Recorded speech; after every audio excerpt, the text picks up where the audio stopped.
All right, everybody, and welcome to episode 25 of the local to global run here for TNA Wrestling. I keep having to move this around. I'll have to, the final time I'll have to do that is in March. So 3 months away. Three more episodes, and then this will be a thing of the past. It was a good thought experiment. It didn't work as I had anticipated. But as we continue on through, we're getting a lot of money. We're supposed to be getting close to $7,000 of sponsorship income, and if we gain any more size, it might actually very well do that. We're gonna go ahead and we're gonna skip to the day of the show, and we're gonna see if anything happens, and if nothing does, I'll see you when the show goes on. All right, here we are with weekly event number 32 in front of 109 people, the highest we've ever had for one of our weekly shows. Billy Fives takes on Kevin Payne and wins with a frog splash just over 10 minutes, a 29 segment rating, and they had very bad chemistry. They didn't have very bad, but they just had awkward chemistry. Follow that up, we have a Jimmy Rave promo. He gets a modifier to it, so it's at a 68. He goes out to take on Tomko. They're both really off their game, but Tomko wins and still a respectable 32. We follow that up with a masterful CM Punk promo, at which one he goes out there and defeats Jason Cross with a 64 wrestling rating and a 55 segment rating. Not bad, 54. That's better than a lot of the stuff we were doing at the end. CM Punk, Jimmy Rave, beep, beep, beep, bing, bing, and we made $180. Huzzah, we're making money. We did not gain a popularity point. That's the popularity point I desperately want. More money, never bad. Let's see, what did the news have to say? Awesome, good. All right, so any news? Oh, OVW changed their live event to small. I think they're my rival, technically. Are they? No, they're not. So that I don't care about that. Oh, I don't think I ever mentioned this. I did move to generic because when I did the TV things, if you're on whatever this was, small time, you're able to just do whatever music. So you don't pay for anything, but it's all like copyrighted, and there's a small chance you can get sued depending on how big of a company you are. And I'm knowing my luck, I'd get sued and lose out like $40,000 and die. So yeah, I decided I'm just going to do the generic for now. Uh, and we've been paying $100 per night of shows to license those songs. So that's where $400 is going every month. Every month. I could downgrade. It would involve $100, but it's illegal, and I don't want to run that risk anymore. We can afford doing it this way. The only other thing is like if we were to do this, it'd be $2,000 every night. We can't afford that. Broadcast quality, it'd be $500 per night of shows, which is not great. Right now it's $100. Production values, it would be $500 a month plus 150 per show. So I'm fine with everything as it is right now. While it is giving us a negative modifier, I can deal with that. And it's mainly because of FIP, and I realize, and FIP is Full Impact Pro, and as I look into their stuff, I don't know how it works, because according to this, they're on that second rung, so it should be $500 every month with $150 per show as a thing that costs them money. But that's not what's happening here.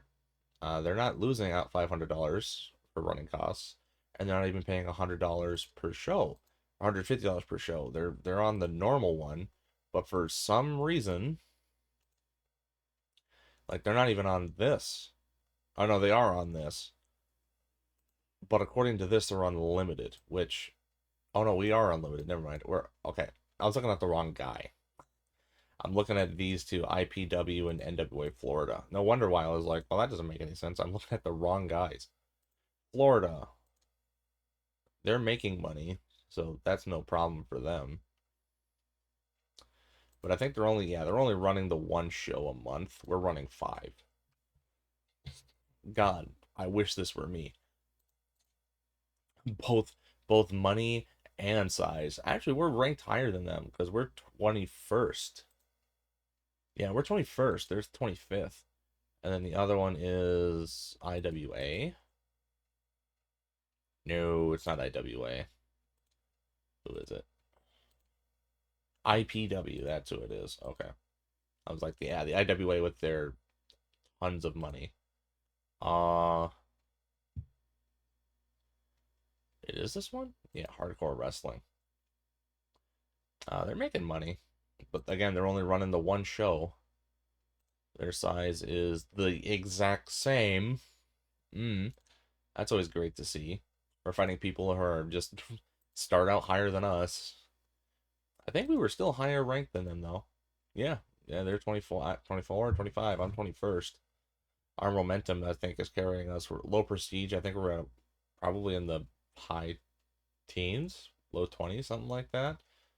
Not doing too bad, all things considered. Merchandise, it hasn't ticked over yet, so we're gonna go ahead and skip to the next show. And we're if nothing happens up until that point, then we'll see you when the show is finished.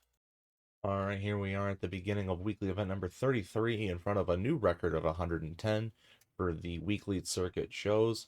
Gix versus Roderick Strong, and Gix picks up the win with a small package driver, a 32 segment rating. We then have a Sonny Siaki promo where he comes out, puts himself over as the champion. He goes out, he fights Air Paris, and defeats Air Paris. Unfortunately, they didn't have great chemistry, so that kind of brought down the match.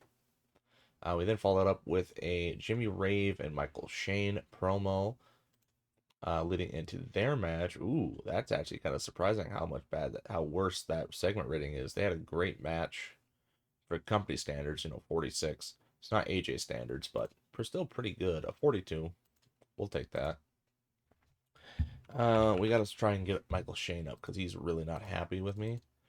And then we'll go Air Paris, or should we? No, let's go Sonny Siaki because actually Sonny Siaki isn't even on here. It's just filled with fucking Jimmy Rave. We'll go Jimmy Rave again. Let's just keep making Rave happy. Made $155. That's good. And bam, there we go. We're at 23. That is exactly what I wanted to see. So now we can expect another dollar. That's not a lot. That is a weird picture of Jericho. There's that. Oh, Rob Van Dam got injured with a torn quad, and he extended his deal. What a time to be doing that, Rob. He extended his deal. I think he's there for 4 years now.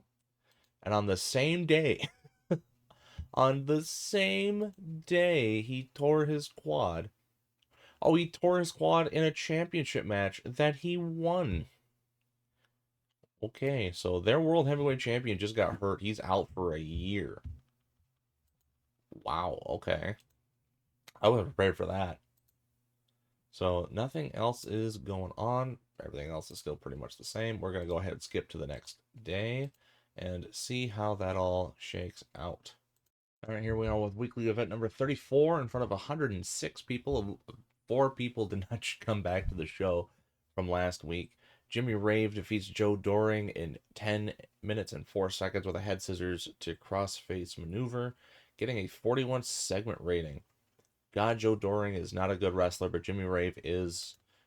And then he comes out after the fact, after he beats Joe Doring, he cuts a promo talking about how he wants a shot at a title on the next Sunday's show. He wants to fight either Siaki, Punk for the tag titles. He's been putting in the work, and yeah, he's been on a slump recently. He's getting better. He just got a big win tonight. Big in quotes. Cade comes out and goes, how about you shut up and let someone who has actually been winning for a while take those reins? Because Lance Cade has been winning quite a lot. His momentum is pretty good right about now, whereas Jimmy Rave is kind of cooled off. They get into a little back and forth. Rave ends up leaving for Cade, and Cade ends up beating TJ Perkins in a match. They have great chemistry. That's good to know. We then have Sonny Siaki, one of the guys that they were talking about, comes out, puts himself over, beats Sanjay Dutt in a quick little match that reminiscent to how they did it the first time. And that ends off the show with a 42 rating. We're going to do this one. We're going to give it to Jimmy Rave and Sonny Siaki. Oh, that's Sonny Siaki. Brace for a good performance. Brace for a good performance. Boop, boop. Financial report, $165. Popularity stayed the same. And Genesis is coming up.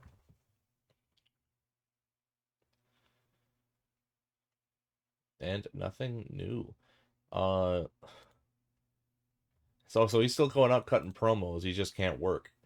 That's cool. All right, so what we're gonna do is we're gonna skip ahead to the day of the show, and I will see you there. All right, and here we begin TNA Genesis in front of 223 people, a new attendance record for TNA wrestling. We start off with AJ Styles coming out. He's cutting a promo about how CM Punk's not here today. That's right, CM Punk, the TNA World Heavyweight Champion, is not here at the event tonight. He's somewhere else. He's at Steel Domain Wrestling right now, supporting Ace Steel, his friend.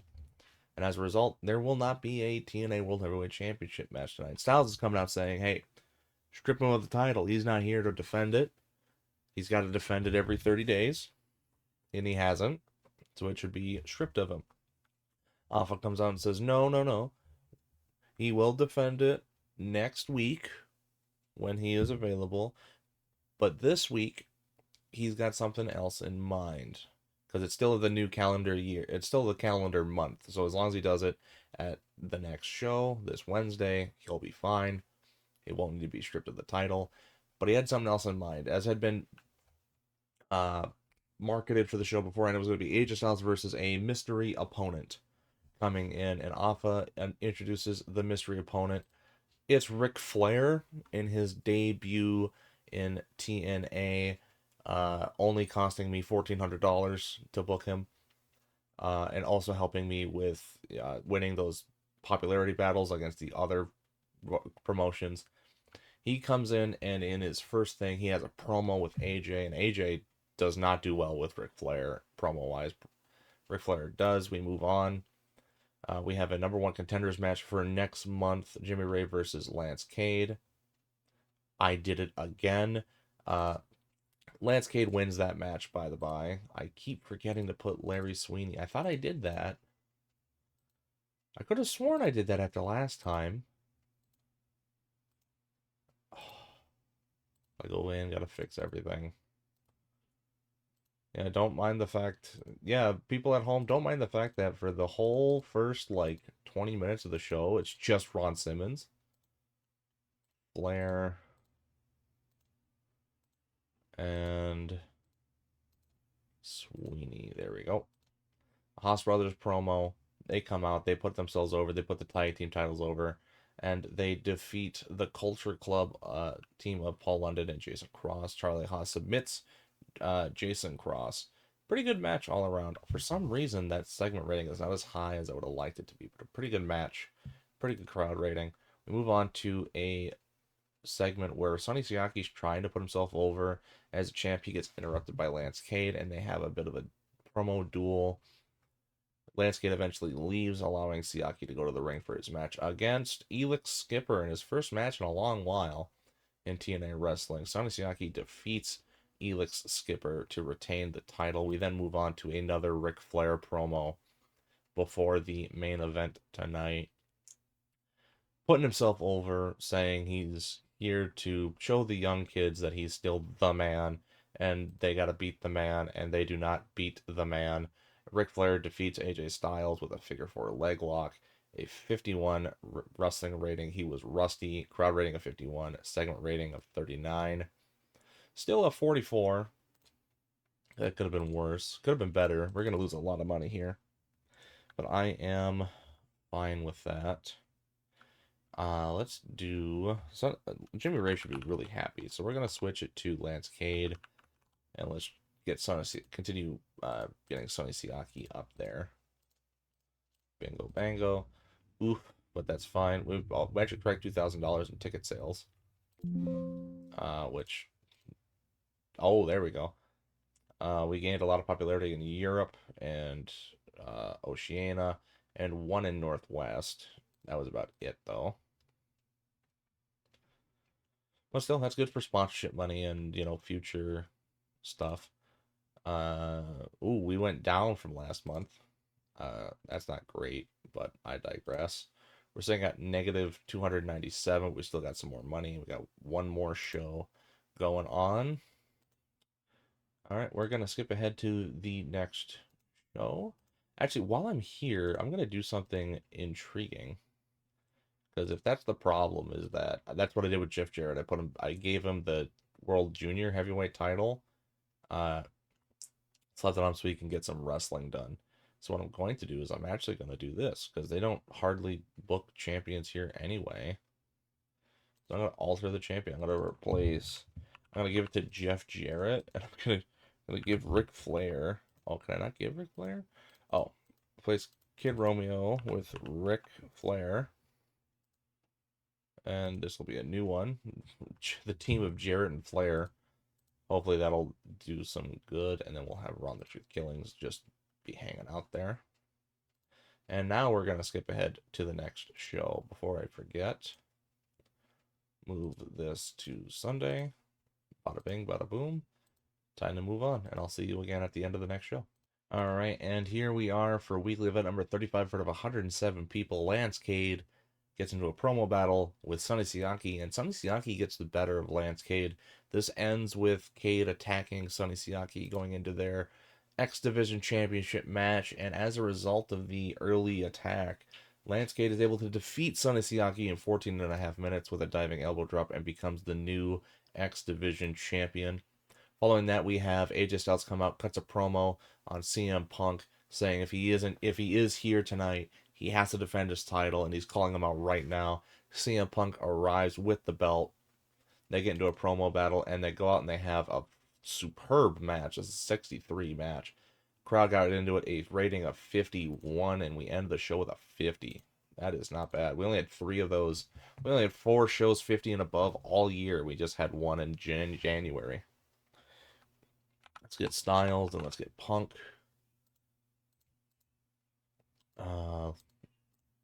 Get them going. We made $213. Popularity stayed the same. Not bad at all. And that should put us on a pretty close collision with the end of the month. I'm going to move this to Wednesday just so that way it doesn't. But we should get to the end of the month now. So without further ado, let's just simulate to the end.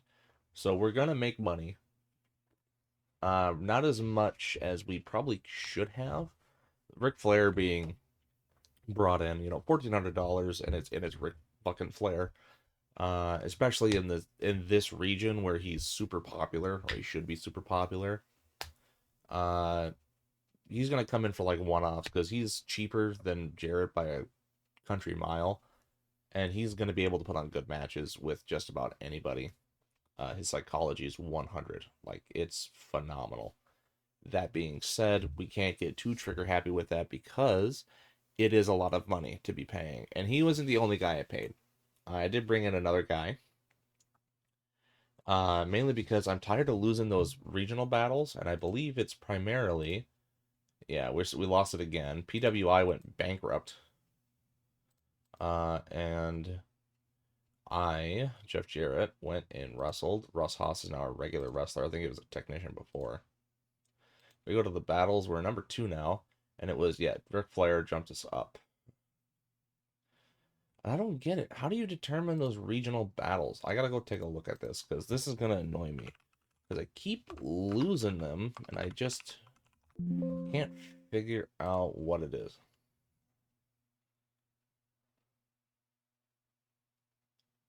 The advantage, the way in which each area battle is calculated depends on which of the 3 possible methods has been selected via the options menu. Oh, the advantage of winning. Oh, his attendances will be raised. Coming second has none. Coming last means -10, and finishing anywhere else means -5%. Well, what? Okay, well, now I gotta figure out what is the regional battle. Oh, on the best show. We'll. Oh, who ran the best show that month? Oh, I don't like that. We'll go combined. And we are now in February. Yeah, everything else is the same. Another company went bankrupt. PWI. Pro Wrestling Illustrated is gone now. I went to go look for it, but it's not here. Are we still 21st? We're 20th now. They must have been ahead of us. Or we moved ahead.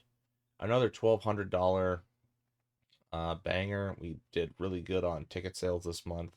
And that was only with 5 shows. So you can see how much more the $1 per ticket actually matters quite a lot. Sponsorship got above $7,000. We're actually supposed to get an estimated 7,500. Merchandise finally went over 25 again since November. And we're making money. And this is the most we've had again since June, so not too much. May was the month where we had almost, we were getting close to 10,000, and then I made a couple of bad financial choices on my way down. Oh, wait, I wonder, is June Bound for Glory? Yep, the June was Bound for Glory, so putting Bound for Glory on cost me some money, which probably means I used Jeff Jarrett or something like that. I digress. But we're doing all right. We finally passed the 50% threshold on this, meaning we need another 11 weeks, so less than 3 months, and we'll be up to comprehensive, which will actually be good because as I looked it up, comprehensive is where you start making wrestler focused merchandise. So that actually adds to the amount of money you get. So because now the wrestlers are going to be having specific merchandise. If they're doing really good, then they'll be making a lot of money. That's one of the reasons why I brought in Rick.